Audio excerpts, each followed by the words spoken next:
या महावितरणच्या कारभाराच्या विरोधात जो आक्रोश मोर्चा आहे त्या मोर्चाच्या निमित्ताने या ठिकाणी प्रत्येक भागातून आलेल्या शेतकरी आणि वेगवेगळ्या पक्षातील सर्व पदाधिकारी या ठिकाणी उपस्थित आहेत। खऱ्या अर्थाने हा आक्रोश मोर्चा म्हणजे हा प्रत्येकाच्या एक जिव्हाळ्याचा प्रश्न आहे। आज तुम्ही पाहिला असेल प्रत्येक ग्रामीण भागामध्ये फिरत असताना तुम्ही रस्त्याने जरी फिरत असताना जर पाहिलं तर पोलची अवस्था काय, पोल वाकले, तारापार जमिनीशी लगत तारा आलेल्या आहेत। डिप्यांची परिस्थिती जर पाहिली तर कमीत कमी 70% डिप्या अशा आहेत की त्याला फिरत नाही। या सगळ्या चुकांमुळे काल परवा 2 दिवसापूर्वी नगरमध्ये 3 वर्षाच्या मुलीचा त्या प्रीती गांगुर्डे नावाच्या मुलीचा थोडा त्या पोलला स्पर्श झाला आणि तिला जीव गमवावा। एक 8-15 दिवसापूर्वी आमच्या श्रीगोंदा तालुक्यातील हिंगणी भागामध्ये एक गणेश मल्लाव नावाचा युवक शेतकरी डीपीवर गेला आणि त्या ठिकाणी त्या डीपीच्या तारा खाली पडल्यामुळे त्याचा मृत्यू झाला। त्याचबरोबर दुसरा एक चव्हाण नावाचा एक शेतकरी त्याचा सुद्धा अशाच पद्धतीने झाला। अशा अनेक समस्या घटना त्या ठिकाणी होत असतात। याला जबाबदार खऱ्या अर्थाने कोण असेल तर याला जबाबदार आहे या विभागातील कर्मचारी अधिकारी। इथं माझी ती मागणी आहे की ज्या अधिकाऱ्यांमुळे ज्या कर्मचाऱ्यांमुळे या लोकांना मृत्यूला सामोरं जावं लागलं त्यांच्यावर मनुष्यवध आवाजाचा गुन्हा दाखल झाला पाहिजे, ही सगळ्यात आमची प्रामुख्याने मागणी आहे। आज बऱ्याच ठिकाणी डिप्यांची भयानक परिस्थिती आहे आणि स्मार्ट मीटर हे तर वेगळेच भाग आहे। स्मार्ट मीटरच्या बाबत बळजबरीने दादागिरी करून स्मार्ट मीटर बसवलं जातं आणि ज्यांना 500 रुपये बिल इथं पुरावे 500 रुपये ज्यांना बिल येतं त्यांना 8-8.5 रुपये बिल येतं। मला काल परवा एक जणांनी गोष्ट सांगितली की जर त्याला आर्थिंग नाही लावली तर डबल टिबल बिल येतं। स्मार्ट मीटरचा प्रश्न आहे। डीपी जर जळाली तर 15-15 दिवस आपला एमएससीबीचा वायरमॅन त्या डीपीचा रिपोर्ट सुद्धा तुमच्यापर्यंत करीत नाही। त्यामुळे शेतकऱ्याला त्या ठिकाणी डीपी 15-15 दिवस डीपी मिळत नाही। अधिकाऱ्याला फोन केला तर अधिकारी सांगतात की आमच्याकडे मागणीच नाही। वायरमॅनला फोन केला तर वायरमॅन फोन उचलत नाही।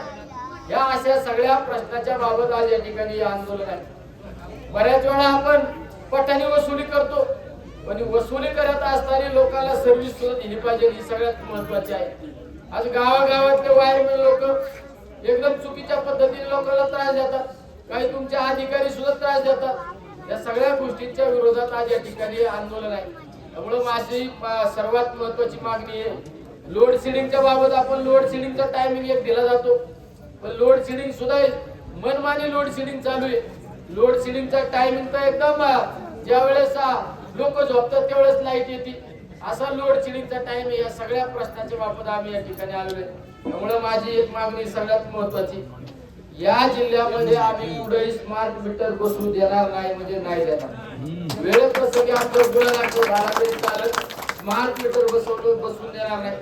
अतिवृष्टीच्या कालखंडाला झाले 1 वर्ष पूर्ण, त्यावेळेस काही ठिकाणी पोल पडले, तारा पडल्या, अजून सुद्धा ते पोल उभे केले नाही। काही ठिकाणी डिप्यांचे स्ट्रक्चर उभे केले पण डीपी बसवली नाही। काही ठिकाणी पोल उभे केले पण त्या पोलला फक्त तारा वळला नाही म्हणून ते पोल तसेच उभे। हे सगळे प्रश्न आम्हाला तुम्ही कधी मार्गी लावून देणार हे तुम्ही आम्हाला त्या ठिकाणी आश्वासित करा, हे सगळ्यात महत्त्वाचं आहे। नाही तर आम्ही या ठिकाणावर उठणार नाही। आज आमचे ती प्रीती गांगुर्डे गेली, आमचे काही युवक त्या शेतकरी गेले, असे अनेक लोक गेलेत ना। असे दरवर्षी अनेक लोक जातात। या सगळ्या मृत्यूला जबाबदार कोण आहेत? हे सगळे कर्मचारी, सगळे अधिकारी। मुळे हे सगळे जर प्रश्न सुटणार असते ना, अधिकारी पवार साहेब तुम्ही या ठिकाणी, चव्हाण साहेब उपस्थित आहेत, हे सगळे प्रश्न जर सुटणार असेल तर आम्ही या ठिकाणी उठू, नाही तर हे आंदोलन आमचं ठिय्या आंदोलन या ठिकाणी होईल। आम्ही वेळेप्रसंगी तुमच्या दालनात सुद्धा येऊन बसू, हे तुम्हाला या ठिकाणी सांगतो। ठीक आहे, अधिकारी बऱ्याच वेळा अधिकारी पॉझिटिव्ह असतात। खालचे पवार साहेब, मी काय तुमची स्तुती करत नाही तर तुमच्याबद्दल चुकीचं बोलत नाही। तुमच्या बाबत आम्हाला बऱ्याच वेळा पॉझिटिव्ह मेसेज येतो पण तुमच्या खालच्या लोकांकडून इतक्या आरेरावीची भाषा वापरली जाते। मला काही लोकांनी सांगितलं डीपी जर जळाली साहेब, डीपी जळाली तर पैसे गोळा करतात, पैसे गोळा करतात, डीपी आणून देतात। एक पवार साहेब चांगला असून उपयोग नाही, एक चव्हाण साहेब चांगला असून उपयोग नाही। खालच्या लोकांना त्या ठिकाणी तुम्ही सांगितलं पाहिजे। तुमचे जी लोक तर इतके भाषा त्यांची बारेगावची माझ्या त्या श्रीगोंदा तालुक्यामध्ये जर आम्ही मी एका आमच्या शेतकऱ्याच्या काष्टीच्या शेतकऱ्याच्या दारातून लाईट गेली, त्यांनी लाईटची मागणी केली, कोटेशन भरलं, सगळं भरलं, फक्त स्थानिक राजकारण्याच्या ऐकून त्यांनी आतापर्यंत लाईट जोडून दिली नाही. कमीत कमी त्या गोष्टीला 6 ते 7 महिने झाले. मी स्वतः त्या अधिकाऱ्याला सांगितलं 4 वेळा लाईट जोडून घे, तुला लाईट जोडून द्यायला अडचण काय, हा जोडून देतो, त्याला झाले 6 ते 7 महिने. त्या अधिकाऱ्यावर कारवाई केली पाहिजे. जर तू लाईट जोडून देत नाही याचा अर्थ काय, याचा अर्थ काय, दारातून जर तुम्ही MSCB चं कनेक्शन जाते, त्यांनी सगळे लिगली डॉक्युमेंट भरले, कोटेशन भरले, पैसे भरले, सगळं भरलं, कुठल्या तरी पुढाऱ्याचं ऐकायचं आणि त्याला लाईट पासून परावृत्त ठेवायचं, हे चुकीचं आहे. त्या अधिकाऱ्यावर त्या जीवर कारवाई झाली पाहिजे, हे सगळ्यात महत्वाचे. असे अनेक जी लोक आहेत तुमचे साहेब, अनेक लोक खालचे लोक तुमच्या त्या पाथर्डी तालुक्यात काही वायरमॅन लोक असे ते मनमानीच त्यांचा कारभार चालू आहे, मनमानी चालू आहे, ते सांगतात त्याच पद्धतीने. आज तुम्ही पहा, हे लहान लहान मुलं आले, आम्ही फक्त एक मेसेज टाकला की MSCBच्या काही तक्रारी असतील तर आम्हाला सांगा. हे मुलं आल्यानंतर आम्ही विचारलं, हे आमच्या पारनेर तालुक्यातील कालकुट गावचे, यांचा प्रश्न काय की आमची शाळा खोल्या पडायला झाल्यात, नवीन शाळा बांधली, पण त्या शाळेच्या बाजूला डीपी आहे, त्या डीपीची दुरावस्था आहे आणि त्या डीपीतून सगळ्या तारा त्या शाळेच्या इमारतीवरून गेलेल्या आहेत. ते शाळा त्या पहिले डीपी ट्रान्सफर करा, त्या पहिल्या तारा ट्रान्सफर करा, ही मागणी किती दिवसापासून आहे. यांच्या बाबत मी स्वतः पत्र दिलं, 7 ते 8 महिन्यापासून साहेब हे पत्र दिलं. जर एखादा लोकप्रतिनिधी पत्र देतो आणि त्या पत्राला जर कचऱ्याची कुंडी दाखवत असेल तर हे चुकीचं आहे. या आमच्या टाकळी खंडेश्वरीचं मला आता आमचे सप्ताह सर सांगत होते, टाकळी खंडेश्वरीच्या शाळेच्या वरून सुद्धा तारा गेला, हाय लोडच्या तारा गेला, त्याबाबत सुद्धा त्यांनी अनेक वेळा पाठपुरावा केला, पत्र दिले, पण ते आतापर्यंत तारा निघलेला आहे. जर अशा पद्धतीने उद्या ह्या मुलांच्या बाबत जर काही घडलं याला जबाबदार कोण आहे, त्या टाकळी खंडेश्वरीच्या मुलांच्या बाबत काही घडलं तर याला जबाबदार कोण आहे. जे आतापर्यंत जे शेतकरी या मृत्युमुखी पडले त्याला जबाबदार कोण आहे. माझं तर म्हणणं आहे, जे अधिकारी त्या विभागात असतील, ज्या अधिकाऱ्यांमुळे सगळ्या घटना घडल्या असतील, त्या अधिकाऱ्यांवर मनुष्यवादाचा गुन्हा दाखल करा, नाही तर आम्ही उठणार नाही. सगळ्यात महत्वाचे तुम्ही ज्या त्या वेळेस कर्मचाऱ्याला सांगितलं पाहिजे. आज तुम्ही पाहिलं असेल प्रत्येक गावागावात केबल टाकण्याच्या बाबत एक एजन्सी नेमण्यात आली, केबल टाकण्याच्या बाबत एजन्सी नेमण्यात आली, पण 4-5% ठिकाणी सुद्धा केबल टाकलेला आहे, त्या हायरच्या तारा तशा टाकलेल्या आहेत. मला तर अशी माहिती कळाली, केबल टाकण्याचं कॉन्ट्रॅक्ट घेतलं ज्या एजन्सीने घेतलं, त्या एजन्सीने बिल पण काढून घेतलं, पण अद्यापर्यंत केबल काही पडल्या नाही. तर ते असा कोण ठेकेदार असेल त्याच्यावर कारवाई केली पाहिजे, त्याच्यावर सुद्धा गुन्हा दाखल केला पाहिजे, हे सगळ्यात महत्वाचे. त्यामुळे माझी विनंती तुम्हाला, तुम्ही हे सगळ्या अधिकाऱ्याला त्या ठिकाणी स्ट्रिक्टली मीटिंग घ्या आणि हे किती दिवसात करणार आम्ही तुम्ही आम्हाला सांगा साहेब. या सगळ्या दुरुस्त्या कधी होती, या डिप्याला तुम्ही कधी दुरुस्त होत्या. अहो डिप्यांची परिस्थिती, मी काल परवा आमच्या सोनेवाडी भागातून येत होतो, वर पार पडले, कोणाचं लक्ष नाही. मी विचारलं लोकांना काय भानगडे, त्याला महिना 2 महिने झाले पोल पडले, अजून कुणीच आलं नाही, तारा लावून कळतात. म्हणजे जर आमच्या शेतकऱ्याला जर तारेला हात लावून जर आत्महत्या करायची असेल ना तर त्याला खांबावर चढायचीच गरज नाही, अशी परिस्थितीच आहे. हे सगळं तुम्ही माझ्या बरोबर चला, ग्रामीण भागात ते सोडून द्या, शहरात चला. माझ्याकडे शहरातले काही फोटो आले, दावरे पुढे मला एक फोटो टाकला होता, डीपीचा फोटो. तारा पोलवर पाहिजे का बांबू पाहिजे, बघा तुम्ही पवार साहेब, तुम्ही बघा. 5 किलोमीटर गाव आहे आमचं, 5 किलोमीटर चव्हाण साहेब हे सांगा आता. आम्ही मला सांगतो का काय सांगतो सांगा. लिंक लाईन आहे साहेब, 2010 ला काम झालेलं आहे लिंक लाईनचं आखेगावला. 5 किलोमीटर अंतर आहे फक्त आखेगावचं. ते 2024 ला फोटो टाकला. म्हणजे किती वाईट परिस्थिती आपल्या MSCBच्या तारा सिमेंट पोलवर पाहिजे का लोखंडी पोलवर पाहिजे, कशावर पाहिजे, बांबू. इकडे दाखव, इकडे दाखव, बांबू. नारायणने मला दाखवलं कुठला तरी फोटो. साहेब हे उलट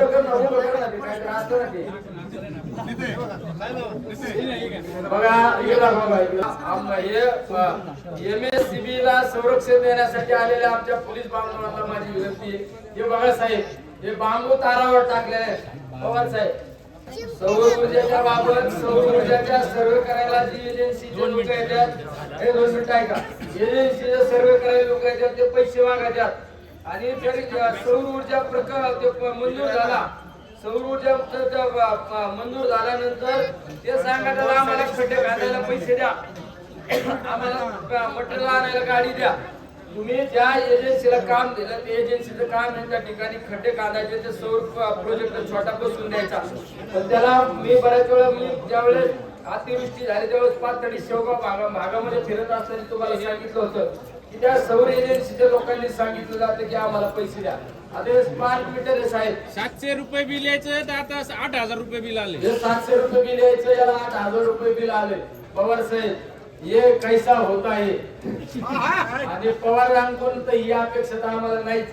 पवारांचा धाक पाहिजे, तो धाक मला या जिल्ह्यामध्ये काय पुढे गेला का दिसणार. हे बघा, स्मार्ट मीटर चेक करायला पैसे मागितलं.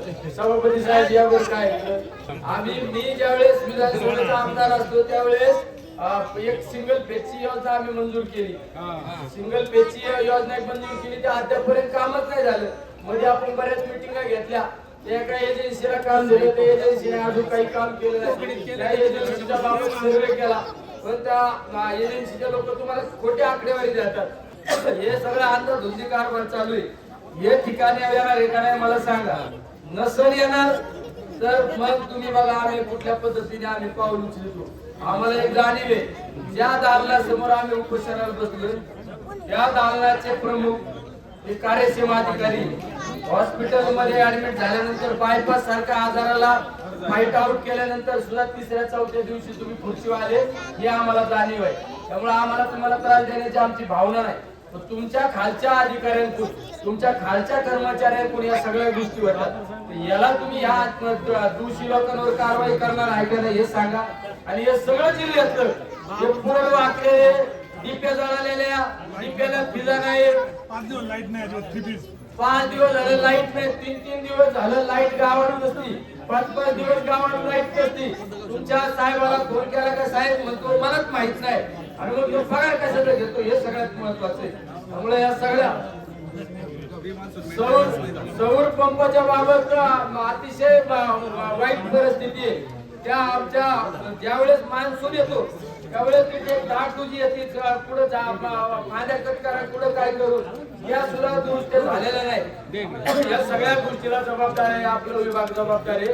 आणि त्यामुळे हे सगळं कधी करायला आम्हाला तुम्ही या सगळ्या जनतेसमोर सांगा.